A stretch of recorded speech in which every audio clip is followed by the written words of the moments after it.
What's up, guys? Welcome back to the channel. We got another Piers Morgan debate that we're going to watch. For those of you that have been here before, you're pretty familiar with most of these individuals here.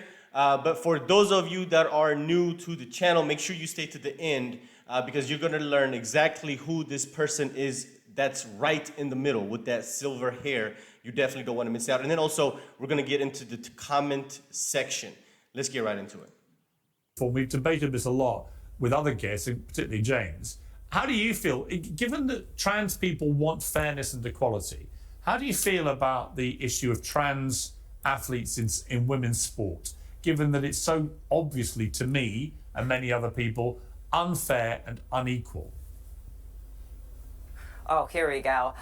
Well, let's leave it to the experts. The different associations have agreed on different standards for different sports. It's all very relative. A recent study actually found that we're too harsh on trans people in sports and require too much, too long of a transition to a point where the equivalent cisgender person would be at a disadvantage. So it's complicated. It needs to be drawn out by the actual sports authorities rather than politicians or pundits. So if a 6'5" 230-pound biological male boxer puts their hand up and says, "I would like to compete in women's boxing," would you be happy with that?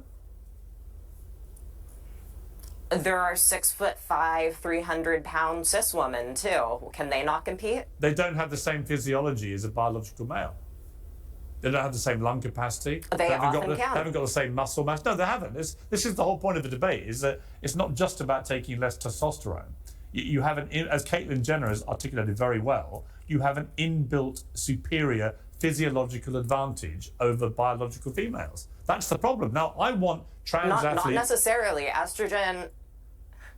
Look, estrogen absolutely wreaks havoc on our muscular systems, on our ability to perform in sports. And there's a reason that the rules are so strict, because it does greatly affect our capacity to participate. Well, we'll disagree. Yeah, I think this is where a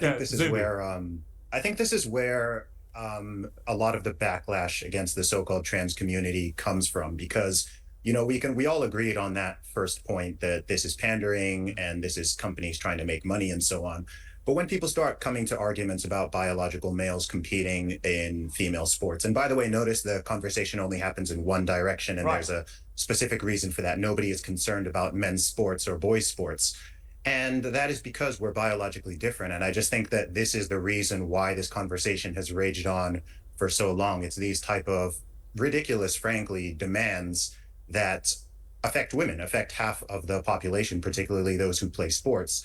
And that's where people just get lost. And I think that's where a lot of the backlash or resentment actually is stemming from. I agree. Yeah. To expand on that point, these are the same individuals that will claim that they are feminist, that they fight for women's rights, but turn around and push for ideas like this that actually erode women's rights and women's opportunities. I think it's just the craziest hypocrisy that there is, because if you were to ask this person, hey, are you a feminist? 9 times out of 10, they'll probably tell you, yeah, I am.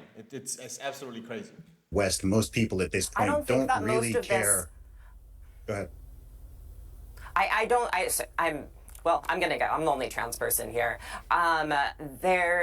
This isn't about sports. It's about a gateway for the right to begin banning trans people from access to certain programs. I'm not right wing. That's not true. I'm not right wing. So how do you figure that? No, it's well, not. you It's certainly not have right-wing views on trans folks. I don't have right-wing views on trans folks. I just said to you, I want trans people to have fairness and equality and the same human rights as everybody else. And even if you don't personally consider yourself on the right, it's still a gateway into banning trans people. No, I don't want to ban trans people. I would like trans people to either compete against their own biological sex, which seems to me the easiest thing to do, or they compete in a new section altogether of trans athletes. What's wrong with that? Yeah, so a new separate but equal league is what you're saying. Can I jump in here? The solution for this is very simple, and we've had the solution, as far as I know, for about a century. And this is simply to have an open sports league and a female-only sports league. A lot of what people call men's sports is not even explicitly men's sports. Anyone is allowed to participate, but because of the biological and physiological advantages men have, if you take the fastest, the strongest people in the world, the best endurance, they're all going to end up being men. That's how it's going to stack up, which is why if you want females to be able to participate in sports, you need to have a separate league because they can't compete in an I open completely agree. competition against men. I agree. Let's move on though, because there's another part of Pride I wanted to talk to you about. And I'll start with you, James, on this. That there is a suggestion that it's jumped the shark, and the reason for that, and we've got some examples of this in Seattle. A convoy of completely naked bike riders and roller skaters had some questioning just how family friendly the event was. You got kids there watching this. In San Francisco, Pride had a fetish zone where a man lying in an inflatable pool of urine, where attendees were encouraged. What is going on there? To urinate on him. Other booths featured participants getting spanked, whipped, and initiating sex acts on each other, all in public. And in Toronto and New York, the politics of Palestine and Israel took over, with queer, as they call themselves, protesters preventing the parade from progressing along its designated route by sitting in the middle of the road. So a lot of people saying that it's going too far. Now, James, I would say it does go too far when people do that.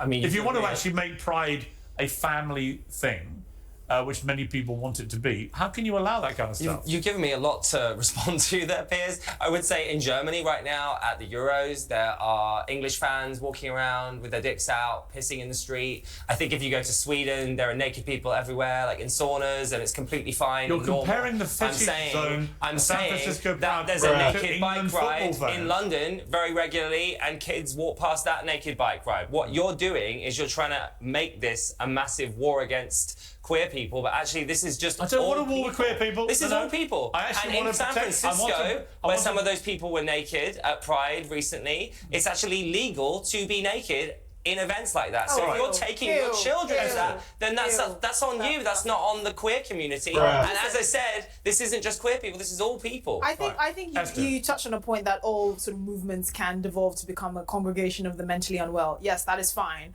But each community Why is it must unwell take. to be naked? You're mentally unwell if you're walking out in public naked. Yes, Why is that you are. mentally unwell? Because you're mad. So you're Why are saying you people in naked? Sweden you don't have that are clothes in your naked house in Wait, saunas, is that mentally unwell? Yeah, I think if you're leaving your house. Just because you have shame about your body. Yes, I have shame. I'm sorry, I was raised properly. I have shame. I don't leave my house naked. I was raised That's the problem. These people have zero shame. Yeah, we need to bring back shame. properly. I have shame. Yeah, I have That's shame. I have a terrible, sense of Esther. shame. I don't think that it's all about me and what I want. I actually think of the These the people public. aren't there because and of- well, here's the thing. Here's the point. You made a significant point, which is that there is a tendency for all movements to devolve into some sort of congregation of the mentally unwell, which is fine. I yes, never that's said a good. that. That's literally not what I said. Those are your I'm words. finessing what you're saying. Right, but the thank point you. here is that every group must take responsibility for the people within their own enclave, right? You don't expect us to tell these people that are getting naked in the name of pride to tell them to put But on they're not clothes. breaking the law. It's disgusting. They are breaking. It's All public right, indecency. okay. That's not No, what it's it all is. right, hang It's on. public It's indecency. literally not. Hang on. It is not. Let me bring in and it's illegal. Eli on this. Eli, is there a line that Pride has crossed, as some people say? I mean, Jordan Peterson said about all this, there's a real tinge of narcissism, sexual narcissism about the whole Pride spectacle. Do people have the right to express their sexuality? That is really bold. Let me finish his quote. Do people have the right to express their sexuality the way they see it, to some degree, if it's consensual and among adults? But generally among human beings with any degree of civilized comportment whatsoever, it's a pretty damn private affair. Has he got a point, Eli? Got his ass. No, he doesn't. It's Jordan Peterson. He never has a point. He's the a very alley smart in man. San Yeah. Francisco That's a good point. was clearly demarked for adults. And I mean, personally, I was friends with some of the protesters that blocked New York City Pride. And what they're doing is blocking the human rights campaign Float, which is sponsored by Raytheon, who's currently committing genocide in Gaza. So they had their reasons for this, and there needs to be more context for all of these. On a broader level, we're not responsible for every member of our group. This is how the right latches on to our different our different identity categories and our different social movements to try to demonize all of us for the actions of a few that might be a little What about less those who are respectable. not on the right, Eli, like me? I'm not on the right. And that I'm happens. a Sorry, liberal. you do that to people on the right all I'm a the liberal time. who just sees endless acts of self. Facts. Let me expand on what she just said. She's absolutely right. They do this to the people on the right all the time, especially demonizing white people for slavery. They want every white individual to apologize for their sins of their ancestors. Even if your lineage was never responsible for slavery, never owned a slave, never had a history of being a slaveholder, they still want you to hold the whole group, the whole community of white people accountable. You're responsible. You have to apologize for the sins of other white people that committed the atrocities that you might not have been involved in. And you might be also apologizing to somebody that has never experienced slavery or their ancestors were never a slave. But this is the hypocrisy of the left. They always do stuff like this all the time. The double standards is absolutely astronomical. Harm by the trans lobby when actually I'm with you. I want you to get fairness and equality, but I don't want you eroding other people's rights. You keep on saying this, and yet your Yeah. actions speak differently. What actions? What action? Trying to get trans people banned from sports, comparing I don't want them trans banned from women sport. to Hang on, people don't identifying misquote as me. animals. I don't want trans people banned from sports. I want them to be disallowed from competing against biological women. Different thing. I want them to be able to compete in with sport. people of their own gender. Or their own sex. They should compete with people of their own sex. I just have to say this, and this just this just popped up in my head just looking at this bigger picture of this person. This is the first individual that actually looks like a they them, because I have no idea if it's a she or a he. You could put my life on the line, and I would not know what to say. This is this is a they them. If this person was to tell me I am a they them, I will actually believe them, because hey, you guys tell me, what do you think? If this is a Bill or Mel. I have no idea. I absolutely don't. I don't. Wow. I think I just saw ahead of That is exactly the type of talking point that in 20 years we're going to be looking back at and regretting. Really? So you think in 20 years' time in the it's Olympics? moving So to be clear, then, in the Olympics, you would have just open Olympics. Open season. Sex is irrelevant. Gender irrelevant. Everyone just competes Yeah, against each absolutely. I would too. other. Really? So do you understand? Well, everyone just can. Eli, do you understand that by doing that, you literally end the Olympics? It's all over because only men would win. Do you understand that? That's why we separate them. I don't want to take this down. Now, hang on. I want Eli to respond. You literally are destroying the Olympics for anyone who's not a man.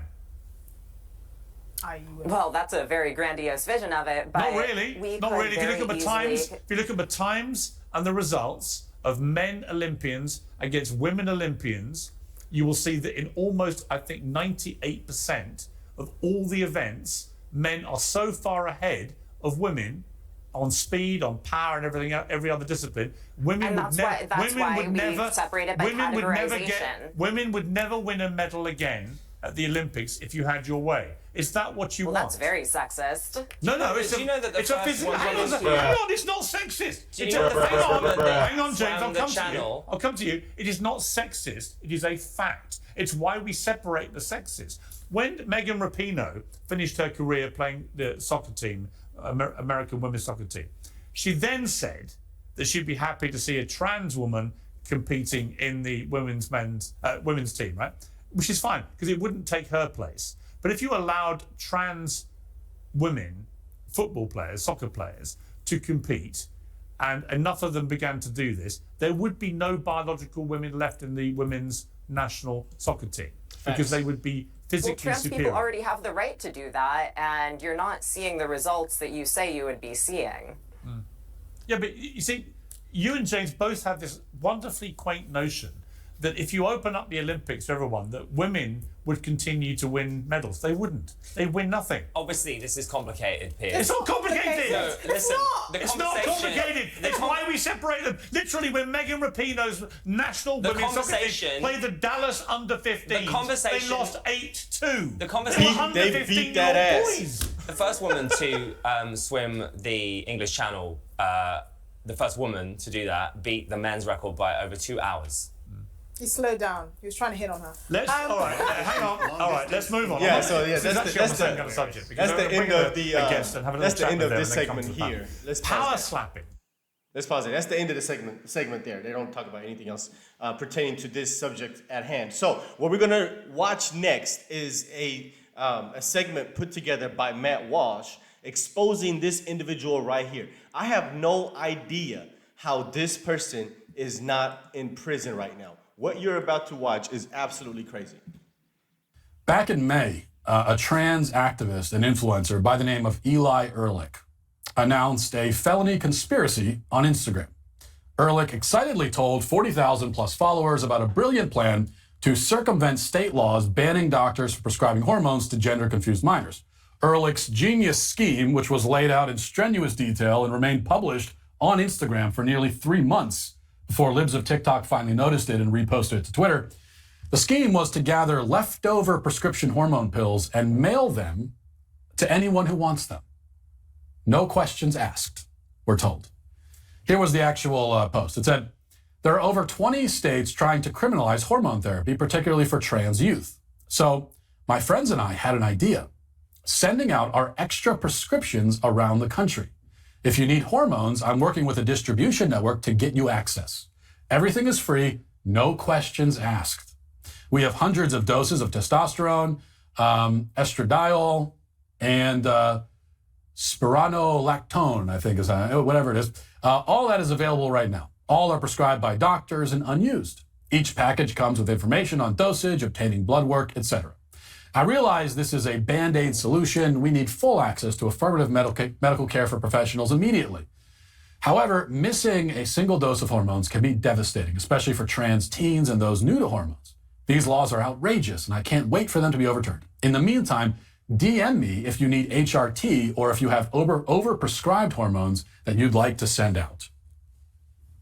Now, in a response to a question posed by a follower, Ehrlich confirmed that this black market drug network can realistically ship to anywhere in North America, which means that the drug smuggling operation is international. This is not a new thing either. In September, Ehrlich made something of an anniversary post on Instagram celebrating 11 years on hormones in commemoration of the big event, and as a wise old trans sage dispensing morsels of wisdom, Ehrlich shared 11 mantras for hormone use, and mantra 6 was, redistribute your extra hormones to people who can't access/afford them. This mantra, by the way, was explained in a YouTube video posted a few months earlier, where Ehrlich offers what looks and sounds like a confession that you'd hear during the plea bargain phase at trial. Let's listen. Every month, for the past several years, I've ordered a double dose of hormones and testosterone blockers. I save all the extra pills for my best friends, my closest lovers, and my worst enemies. I just hope these little pills can bring some joy into their lives. I have the opportunity to give life-saving medication to people who need it, and it basically costs me nothing. A few months ago, I posted on Instagram asking for testosterone for a friend who actually already had a prescription. His doctor was out of town and he couldn't get a new one. Within hours, my story was taken down and I received a warning by the administrators. Now, of course, I know it's against Instagram rules to share substances, and I wasn't particularly surprised that it was removed. But I was still upset. So yeah, I know it's illegal, duh. So was changing my social security to female without medical treatment. So was crossing the street outside my apartment instead of using the crosswalk. Oh yeah. I mean, jaywalking is exactly like trafficking in prescription pills illegally, right? Now, in that video, having apparently only just developed this fetish for announcing federal crimes on the internet, Ehrlich was a little more cautious. There's a disclaimer, quote unquote, early on claiming that the whole thing is merely hypothetical. But after getting a little taste of self-incrimination and having apparently enjoyed it so much, Ehrlich became far more brash and bold in subsequent pronouncements, leading up finally to the Instagram announcement in which the whole drug distribution enterprise is laid out in detail. Yet, as acknowledged in the clip that we just played, all of this is illegal. It is, in fact, so illegal that it would be impossible for me to count all the laws that it breaks. It is illegal to share your prescription medication with anyone who it was not prescribed for. It is illegal to facilitate the exchange of other people's prescription drugs. It is illegal to ship controlled substances through the mail. It is illegal to distribute drugs across state lines. It is illegal to send them to other countries. All of these drugs are illegal for anyone who is not a doctor or pharmacist to distribute, period. And for good reason. The substances being shipped across the country by Ehrlich's ragtag group of drug peddlers are dangerous, potent, laden with potentially severe side effects, and they make irreversible changes to your body. In participating in this scheme, not just participating, but organizing it, Ehrlich has violated dozens of state laws, federal laws, and international laws, making the perp here eligible for decades in federal prison. This has been done and talked about openly on every available platform, yet up to this moment, there has been not so much as an Instagram suspension in response, much less a raid by the DEA. Why? Well, why is because these people have special rights and privileges. I mean, it's really that simple. These people are held to a different standard. For some reason, they are not held accountable for actions like this. So let's get right into the comment section. So the first comment says, Eli is a criminal. Criminal who should be in prison for bragging about shipping hormone blockers to minors, but because he's a member of a protected class, he is above the law. So I guess he's a he, guys. We figured it out. We know what it is. This comment says, why isn't Eli in jail for drugs to minors illegally? Next comment says, by this logic, the woke lobby will have able-bodied people competing in the Paralympics in a few years' time. Oh, yeah. Next comment says, Eli needs to be arrested. Please turn him in and do the right thing. The next comment says, the absurdity of Eli and James commenting on sports at all really stands out to me. Right, because, you know, Eli insinuated that I'm the only trans person in here, so I'm the only one that's really qualified to comment on that. But he's not an athlete, so how is he qualified to comment on sports? Next comment says, while I didn't think it was possible for Pierce to find a panelist more insufferable than James. I mean, Eli, when he spoke, it literally sounds like just a robot talking, like, you know, just filled with a bunch of talking points. Last comment says, Eli's logic always falls apart under any level of scrutiny that in of itself shows that this whole ideology is flawed. So there you have it, guys. There you have it. Another non-credible activist, right, or talking spokesperson for the LGBT community that's actually a alleged criminal. So anyway, let me know what you guys think. Let's talk about this video in the comments section. And of course, please like the video down below, guys. Helps the channel out tremendously. And if you're new to the channel, consider subscribing to the channel so you don't miss out any uploads. See you guys on the next one. Peace.